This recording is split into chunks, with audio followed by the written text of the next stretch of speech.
Hi from a cool and chilly South Africa in Gauteng today. With all of the rain, we can certainly feel a change of season happening.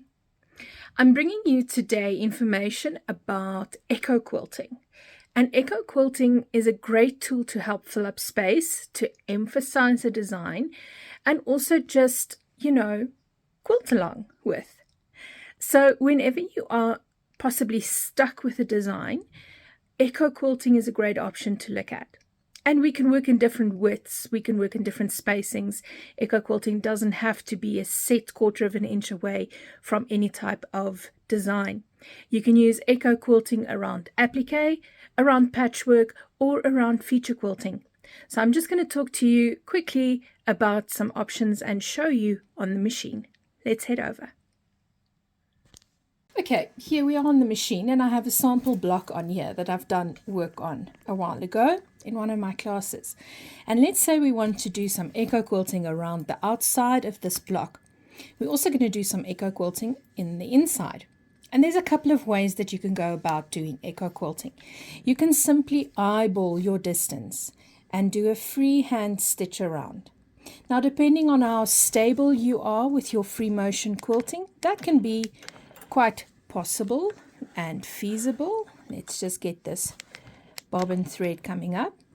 Like I've said in the intro, there's no set distance that you have to do eco quilting at. There are no set rules. You make the rules for the project where you are. So we're going to secure our stitches, 7 or 8 stitches right next to each other. And on this first option, I'm just going to eyeball the distance, and it's a little bit less than 1/4 of an inch. And let's see how that goes.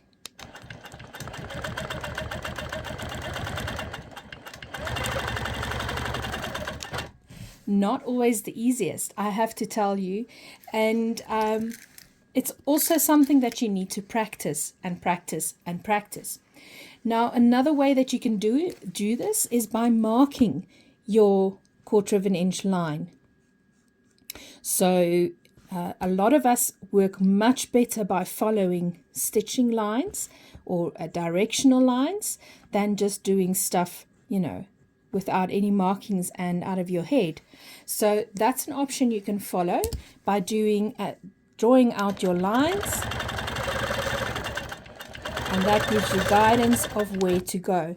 And for me already, that gives a much better result than just doing it out of my head. Another option that you can follow is by using the edge of your foot as a guidance. So just keeping in mind that our feet are 1/2 an inch wide. So if your needle is perfectly center, you'd have 1/4 of an inch offset from any stitch line. So what I'm going to do is I'm going to keep my eye on the edge of my foot, just wherever I will be stitching. I'm going to go back and back up around this direction. And just keep my eye on the side of the foot, line it up with the previously sewn line. And that way I can also get kind of equal spaced echo lines. As you can see, I need practice. So keeping my eye on the edge of the foot, I'm guiding my echoes. And just with a little bit of practice, it's already starting to look better. We do also, with Handy Quilter, have echo stitching feet. And that is a foot with a disc attachment similar to these that's attached to the foot permanently. So you'll have 3 different proper feet in the box that you can then use. And the way that this would work, I'm not going to stitch with it. I can't use these domestic generic discs on our long arm machine feet. They pop off, but I just want to illustrate to you how they work. Is they fit around your foot, and also because I have a double layer of batting. And now the similar way that I've used the foot as a guide to give me that spacing, I look at the edge of the foot and line it up with the previously sewn stitch line. And that would mean giving me a much wider echo stitch spacing. Now, these discs are available for the generic westerly feet, for your domestic machine, and I know some of the other brands also have an echo option for your machine available. But if you're working on a handy quilter, I would not recommend you even try this. You'll see it doesn't work. You need the echo feet, but that works on the same principle, keeping your eye on the previously stitched line, lining up with the edge of your foot, and using any one of your discs for that spacing so that that can give you an equally spaced distance of a stitch line. We can, of course, use rulers. Now, that, if you know me, you know I love rulers. And our rulers would give us different offset widths. So if I just use my ruler, line it up with the previously sewn stitch line, I can then get 1/4 inch offset because my needle is set 1/4 inch away. So I can use my ruler and stitch my echo lines by lining up my ruler with the previously sewn line. And that will give me, that would be my personal choice, giving me way more accurate lines. What I do use echo quilting for quite often is to do dense backfill work. And I just want to do a stop start here, and that I use a very closely stitched together line. Now I'm using a different thread color so you can see, but typically when I do this, and when we do any other echo line quilting, I would match the line, the thread, with the background fabric. That way you won't have emphasis on your stitch line, but you'll see texture, and that's ultimately what we're after. So I will find a nice tucked in place to do my stop starts. And for flattening areas around applique, around a patchwork, or around a specific design, like you've seen here, I've just stitched a design and I want to flatten some areas, I can do echo quilting. I also want to encourage you to experiment with your manual mode when you're doing something like this. Because it just gives you a better flow and rhythm sometimes for certain people. It's not the same throughout. You need to just try and explore. So I've switched to my manual mode.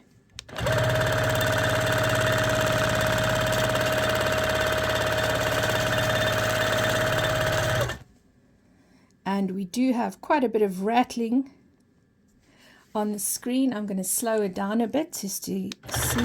There we go, that's better. And do you see how I would echo but in one continuous line? I'm not doing stops and starts for every echo round. And I just keep on echoing until I've filled the area and I do a stop. And that way you can quickly flatten an area without having to do scribbling or meandering in a very tight manner. I'm going to do one more. So echoing can be your friend or your enemy.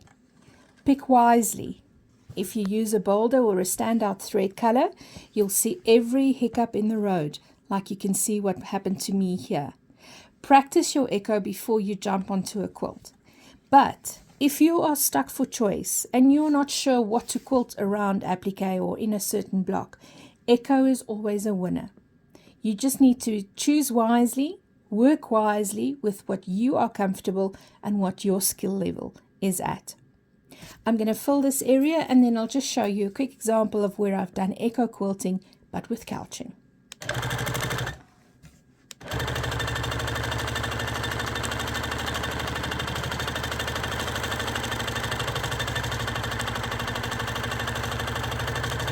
I just go close to the starting point, not all the way in, and now I just continue almost like in a spiral.